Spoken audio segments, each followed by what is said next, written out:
प्रवासी श्रमिकों को नरेगा मनरेगा के तहत मानव कार्य दिवस सृजित कर रोजगार उपलब्ध कराने के लिए खेलकूद और युवा कल्याण विभाग ने कई योजनाएं बनाई हैं, जिसमें गांव में ओपन जिम बनाने के साथ साथ मिनी स्टेडियम का निर्माण कराया जाएगा। हमारे सहयोगी मनीष कुमार मिश्रा ने उत्तर प्रदेश के खेल युवा कल्याण मंत्री उपेंद्र तिवारी से खास बातचीत की है। उत्तर प्रदेश के मुख्यमंत्री योगी आदित्यनाथ ने 2 दिन पहले कई विभागों को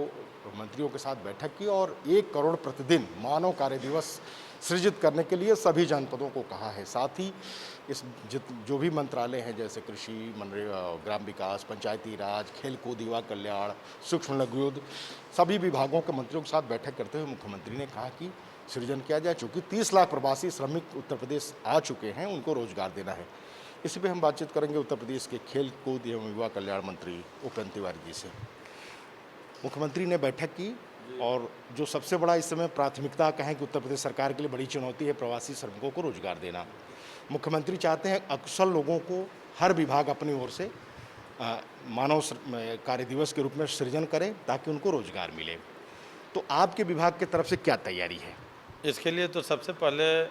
उत्तर प्रदेश सरकार के यशस्वी मुख्यमंत्री पूज्य योगी आदित्यनाथ जी महाराज जी को हम अपने और अपने विभाग की तरफ से धन्यवाद देना चाहेंगे कि उत्तर प्रदेश हिंदुस्तान का सबसे बड़ा राज्य है और उत्तर प्रदेश के सबसे ज़्यादा प्रवासी मजदूर हिंदुस्तान के अन्य राज्यों में कोने कोने में थे और सबसे ज़्यादा लगभग 25 लाख श्रमिकों को लगभग 1600 से ऊपर ट्रेनों के माध्यम से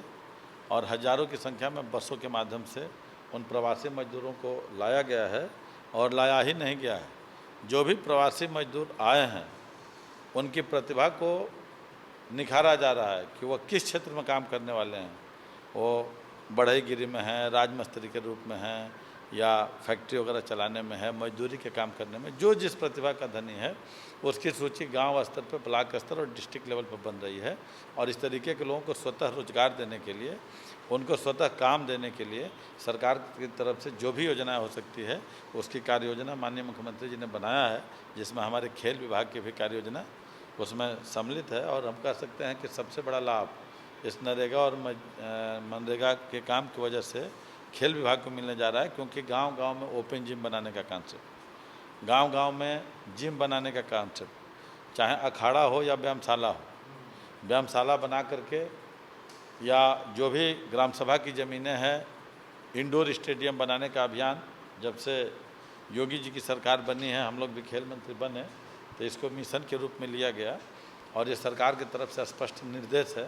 कि जिस ग्राम सभा में ग्राम सभा की ज़मीन चाहे 10 बिस्सा हो, 1 बीघा हो, 2 बीघा हो, चूँकि 3-4 ही ऐसे खेले हैं जिसके लिए बड़ा ग्राउंड चाहिए,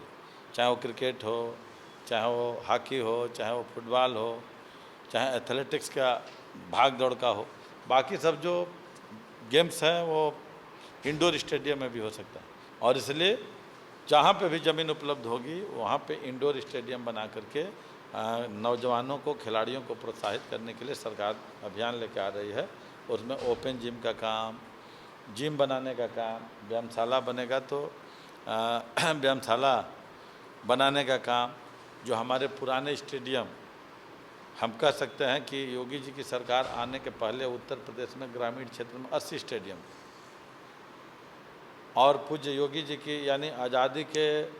66-67 साल में उत्तर प्रदेश के अंदर ग्रामीण क्षेत्रों में खिलाड़ियों को प्रोत्साहित करने के लिए मात्र 80 स्टेडियम थे, जो कि पूज्य योगी जी और मोदी जी की सरकार आने के बाद खेलो इंडिया खेलों के तहत और माननीय मुख्यमंत्री जी की घोषणा के तहत अभी तक ग्रामीण क्षेत्रों में 39 मिनी स्टेडियम का काम युद्ध स्तर पर चल रहा है। तो जो हमारे पुराने भी स्टेडियम रहे हैं, इसके अलावा हमारे खेल विभाग द्वारा जो शहरों में इस तरीके से 71 स्टेडियमों में ये पुराने स्टेडियम रहे हैं, तो ये सरकार द्वारा ये निर्णय लिया कि पुराने स्टेडियम रहे हैं वहाँ पे सड़क ऊंची हो गई तो स्टेडियम में पानी जा रहा है, तो वहाँ पे भी मिट्टी का काम, चाहे वो शहरी क्षेत्र हो या ग्रामीण क्षेत्र हो, मिट्टी डाल करके उसका स्टेडियम का लेवल को बढ़ाना। ग्रामीण क्षेत्र में हमारे स्टेडियम पड़े हुए हैं जो जीर्ण स्थिति में है तो उनको मरम्मत का काम, और नहीं तो बाकी गड्ढे में है तो उनको मिट्टी डाल करके किनारे किनारे वृक्षारोपण का काम। तो इस तरीके के तमाम ऐसे काम जो नरेगा मनरेगा के तहत माननीय मुख्यमंत्री जी के मार्गदर्शन में जो प्रवासी मजदूर आए हुए हैं उनको काम दिलाने के लिए खेल विभाग की भी अहम भूमिका उसमें है और ज़्यादा से ज़्यादा मानव सृजित किए जाएंगे। यानी माना जाए कि इससे काफ़ी बड़ा लाभ भी होगा कि एक तरह से काफ़ी कुशल श्रमिक भी मिलेंगे। जैसे आपको स्टेडियम और तमाम चीज़ें आपने बताई कि ओपन जिम बनाना है, व्यायामशाला बनाना है, में स्टेडियम बनाने हैं, तो इससे लाभ भी होगा, साथ ही रोजगार भी होगा। और मैं कह सकता हूँ कि जैसे युवा कल्याण विभाग है नौजवानों को खिलाड़ियों खेलने के लिए, तो 1995-96 से लेकर के आप 2016-17 तक देखिए तो युवा कल्याण विभाग मृतप्राय बना हुआ।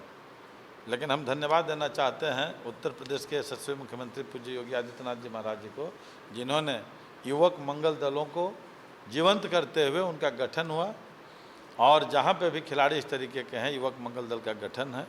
उनको खेल की सामग्री प्रोत्साहन सामग्री के रूप में, वो चाहे वॉलीबॉल हो, फुटबॉल हो, नेट हो, चेस्ट स्पीकिंग का मामला हो, इस तरीके के जो भी उपकरण हैं वो बांटने का अभियान लगातार माननीय मुख्यमंत्री जी के नेतृत्व में चल रहा है। और अभी ओपन जिम का भी कॉन्सेप्ट युवा कल्याण विभाग लेके आया है। तो इस तरीके के बहुत से काम हो रहे हैं और नरेगा मनरेगा से बहुत बल मिलेगा। ये थे हमारे साथ उत्तर प्रदेश के खेल एवं युवा कल्याण मंत्री उपेंद्र तिवारी। उनका कहना है कि जो तमाम